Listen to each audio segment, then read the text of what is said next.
The heavy enchanted links of the soul chains had become a permanent mocking part of Dora's anatomy, a cold weight that clinked rhythmically against the stone floors of the fortress. Each measured step was a reminder of Renato's suffocating love, a tether that allowed her to pace the private wing but never reach the door. While the halls were lined with silk and gold, to Dora, they were merely a gilded cage designed to keep her exactly where Renato could see her. From her high, arched window, she watched the courtyard below, observing the man who had turned from a mate into a jailer. Renato moved like a monument of fur and steel, but the regal set of his shoulders had begun to slump under the weight of his own paranoia. He snapped at his most loyal counselors, his snarls echoing through the battlements as he obsessed over the prophetic dreams of an assassin's blade. The air itself felt thick with the approaching storm of war, and as Renato's mental health deteriorated, his territorial musk grew sharper, more frantic. He visited her in the evenings, his gauntlets stained with the grit of the ramparts as he checked the integrity of her bindings. He would press his face against her neck, whispering of the safety he had built for her. But Dora remained silent, her heart hardening like the iron around her waist. She realized that her survival was no longer about escaping the forest or rival packs. It was about surviving the man who claimed to love her. As the moon rose over the fortress, the chains hummed with a low, parasitic vibration. But for the first time, Dora didn't feel weakened. She felt a spark of cold, metallic heat answering back.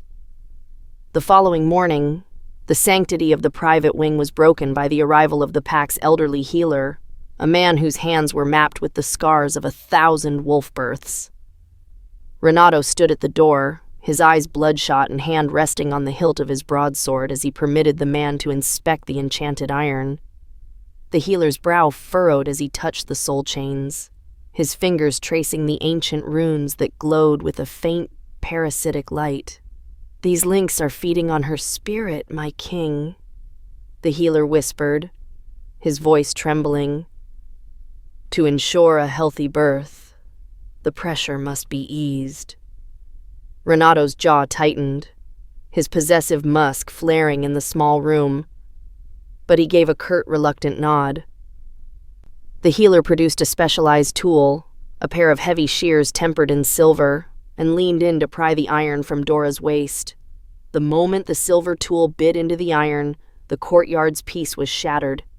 Instead of breaking, the soul chains flared with a violent, unnatural heat. A shockwave of energy threw the healer across the stone floor, his hands blackened and smoking where they had touched the metal. Renato lunged forward to shield Dora, but he stopped mid-stride, his face twisting in confusion. Dora did not scream. While the air smelled of ozone and burnt flesh, she felt a sudden, rhythmic singing in her blood. The heat didn't burn her. It grounded her.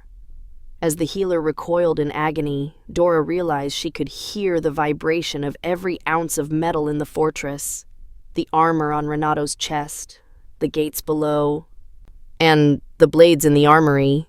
The chains were no longer a prison. They were a sensory bridge, and for the first time, she felt the pulse of the Iron Luna awakening within her core. The heavy silence of the northern border was finally shattered by the arrival of a rider draped in the blood-stained crest of Theron. The messenger stood in the center of the throne room, his presence a dark stain against the gold-leafed pillars, as he delivered a chilling ultimatum: surrender the pregnant Omega and her prophecy heir, or watch the kingdom burn. From her balcony, Dora clutched the cold iron of the railing, her soul chains vibrating in sympathetic resonance with the steel blades drawn throughout the hall.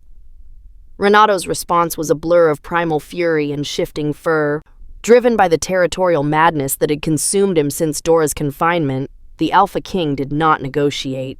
He executed the messenger where he stood, the spray of blood marking the stone floor and officially signaling the start of the siege. While Renato roared orders to fortify the ramparts, Dora felt the vibration of the kingdom's death knell through the iron rings around her wrists. The air grew thick with the scent of ozone and iron, and she realized that Theron's shadow was not just at the gates but in the very marrow of her bones. As the drums of war began to beat from the tree line, the chains around her waist hummed with a new aggressive frequency. Renato believed he had protected his legacy by killing the messenger, but Dora could feel the castle's iron gates groaning in anticipation of the onslaught, and the ancient power within her was beginning to push back against its bonds. The sanctity of the royal bedchamber was breached under the cover of a moonless night. The silence shattered as a shadow thin as a blade slipped through the high window. Renato was away at the ramparts, his distant roars of command echoing through the stones of the fortress. Dora sat at the edge of the bed, the soul chains securing her to the heavy bedpost, their weight a constant reminder of her vulnerability. The assassin moved with a predatory grace, the silver sliver of a dagger catching the faint torchlight. Bound and unable to flee, Dora felt a surge of primal adrenaline hit her stomach, the fear for her unborn child igniting a fire in her blood. As the killer lunged, aiming for the heart of the prophecy heir, the enchanted iron responded instinctively. The soul chains did not just hold, they transformed. With a violent shriek of metal, the heavy links liquefied into a molten, glowing shield that intercepted the strike. The iron then surged forward like a living whip, wrapping around the assassin and crushing him against the stone wall with a sickening crunch. When Renato burst into the room moments later, his broadsword drawn and his breathing ragged, he found the intruder dead, and Dora sitting amidst the cooling, reshaped iron. His initial relief was quickly replaced by a visible, bone-deep terror. He looked at the mangled metal and then at his mate, realizing for the first time that the chains he had forged to protect her were becoming a weapon he could no longer quantify or control. Renato began to avoid Dora's touch as a chilling realization took hold. His eyes constantly darted to the chains that now hummed with a constant, low-frequency power. The once sturdy links seemed to pulse with a life of their own, mirroring the growing strength of the iron Luna within her. Renato moved through the fortress like a ghost of his former self, his pride as an alpha king battling a bone-deep terror of the woman he had sought to cage. In the rare moments he entered her chambers, he stood by the door, his hand white-knuckled on his sword hilt, refusing to cross the threshold. He realized that his weak Omega was transforming into a force that defied every law of the pack world, a manifestation of power he could no longer quantify. While his advisors urged him to flee the approaching army of his brother, Renato's possessive need to guard his legacy kept him pinned to the spot. He was a king trapped in a cage of his own making, watching as his mate became a stranger fueled by the very metal intended to suppress her. Outside the walls, the war horns of Theron echoed through the mountains, a relentless reminder that the time for secrets was running out. Renato looked at Dora, heavily pregnant and radiating a cold, metallic heat, and knew that he was no longer the most dangerous thing in the room. The sky turned a bruised, ash-heavy gray as the soot from Theron's siege engines choked the horizon. Below the ramparts, the enemy army moved like a dark tide, launching silver-tipped arrows designed to poison the wolf spirits of Renato's once invincible warriors. From her confinement, Dora felt every impact of the heavy boulders against the stone walls, the vibrations traveling through the floors and into the soul chains around her waist. The fortress, which had stood for centuries, began to scream in a language only Dora could understand. She felt the agony of the iron portcullis as it groaned under the relentless pressure of a massive battering ram. The psychological weight of the siege combined with the physical restriction of her chains pushed her toward a breaking point. She watched from the high window as her mate's forces were pushed back, their strength failing against the silver-laced weaponry of his brother. With a final catastrophic thunderclap, the heavy iron gates of the fortress buckled and splintered. As the primary defense shattered, the courtyard was flooded with Theron's invaders, their swords flashing in the dim light. The distance between Dora's gilded cage and the brutal reality of the battlefield vanished in an instant. The time for watching was over. As the enemy surged into the heart of the kingdom, the iron bound to Dora's body began to glow with a white-hot, vengeful light. Renato met his brother in the center of the blood-slicked courtyard. a final desperate stand of fur and steel. From her high vantage point on the balcony, Dora watched the clash, the soul chains around her waist glowing cherry red as they mirrored her rising heartbeat. The air was thick with the scent of ozone and the metallic tang of blood as the two alphas tore into one another. Theron, fueled by a dark, ancient strength, moved with a speed that bypassed Renato's defensive maneuvers.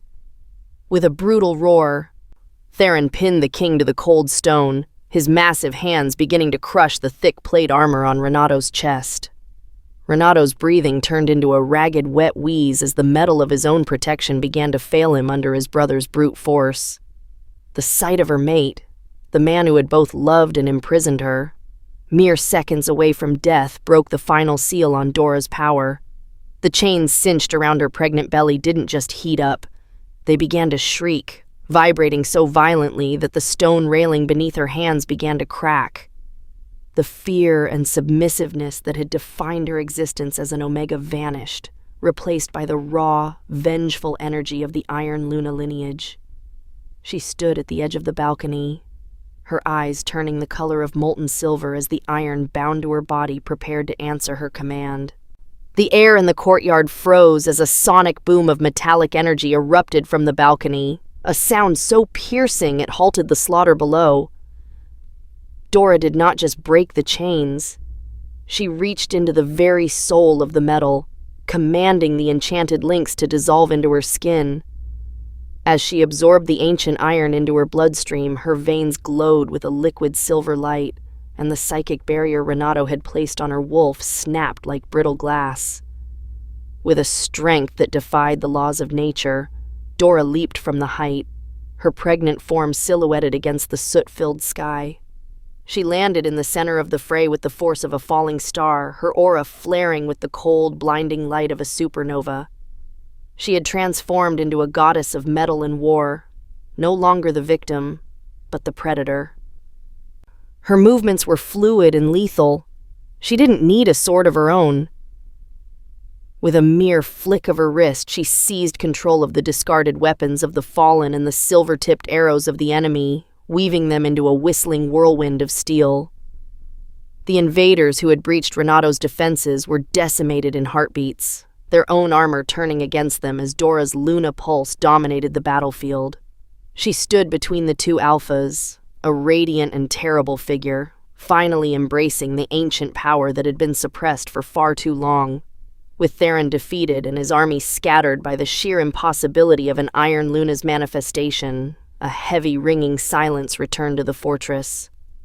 Dora stood over Renato, her breathing calm despite the carnage surrounding them, while the remnants of the enchanted iron floated in the air like liquid mercury before weaving themselves into a permanent, jagged crown upon her head. She looked down at the king, her eyes reflecting the cold, unyielding gray of polished steel, and informed him that the era of chains was officially over. The new law was established in that moment. The kingdom would be rebuilt from the ashes, but the power dynamic had shifted irrevocably. Renato, still pinned to the stone and gasping for air, looked up at his mate with a mixture of awe and hard-won humility. He realized that he would no longer rule as a paranoid jailer, but would henceforth rule by her grace, not her submission. Dora had reclaimed her autonomy, transforming from a prisoner into the true sovereign of the Iron bloodline. Winter's first snow fell on a peaceful, fortified kingdom as Dora finally went into labor, her body humming with the residual strength of the iron she had absorbed.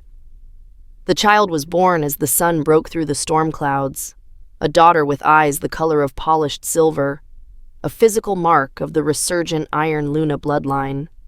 This child was the living embodiment of the prophecy Renato had once feared, yet she was born into a world defined not by shackles, but by the strength of a mother who had reclaimed her own spirit. Renato remained by Dora's side throughout the birth, no longer a paranoid jailer, but a consort who finally understood that his strength was secondary to the woman who had saved their kingdom. The power dynamic of the pack had shifted forever. Renato now bowed to his Luna, acknowledging her as the true anchor of their family. Together, they stood on the high ramparts overlooking their rebuilding territory, A king who had learned to trust, and a Luna who had turned her shackles into a throne. The story of the Omega who was chained became the legend of the queen who forged an empire. Their union marked the beginning of the Iron Dynasty, a new era where power was shared and no member of their lineage would ever again know the touch of an unwanted chain.